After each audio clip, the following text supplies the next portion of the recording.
The Lada Riva, introduced in 1980, is one of the most iconic vehicles produced by the Soviet and later Russian manufacturer AvtoVAZ. Known in its home market as the VAZ 2105 and its variants 2104 and 2107, the Riva was a heavily updated version of the original Fiat 124, which the Soviets licensed in the late 1960s. It inherited the basic structure and mechanicals of the Fiat but was modified over time to suit the demands of Eastern European roads and consumers.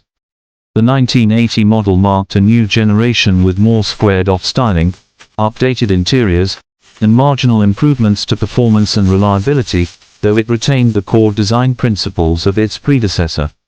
The Riva was simple, rugged, and surprisingly durable, which made it extremely popular across the Eastern Bloc and beyond.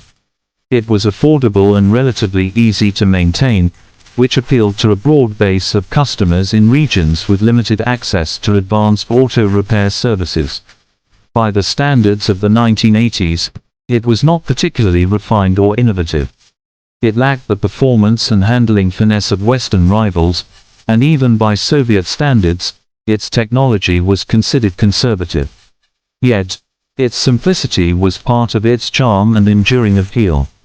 Mechanically, the 1980 Lada Riva featured a front-engine, rear-wheel drive layout with a 4-cylinder engine. Depending on the market, it came with a variety of engines ranging from 1.2 to 1.6 liters, producing modest power outputs. The Riva was not built for speed but for resilience. Its suspension, derived from the Fiat, was tuned to handle poor road conditions, and the vehicle earned a reputation for being able to start and function in extreme weather, especially the bitter cold of Russian winters. Driving a Lada Riva was a Spartan experience. The interior was basic with few frills, vinyl seats, minimal dashboard instrumentation, and straightforward controls. There was little sound insulation, and the ride could be noisy and harsh. However, the Riva did its job reliably, whether it was navigating city streets or long stretches of rural highways. Over time, it became a symbol of practical Soviet engineering and was widely used as a taxi, government vehicle, and private family car. In terms of reviews, opinions have always been mixed depending on the context. In the West, it was often ridiculed for its outdated design and lack of sophistication. In countries where automotive choices were limited, however, the Lada Riva was respected for its dependability and toughness.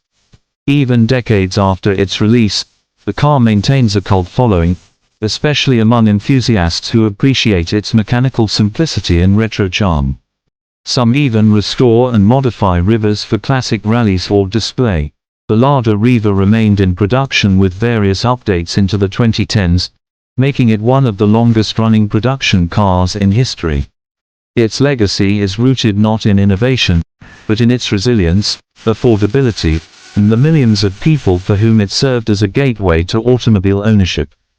Despite its flaws, the Riva has earned its place in automotive history as a true people's car.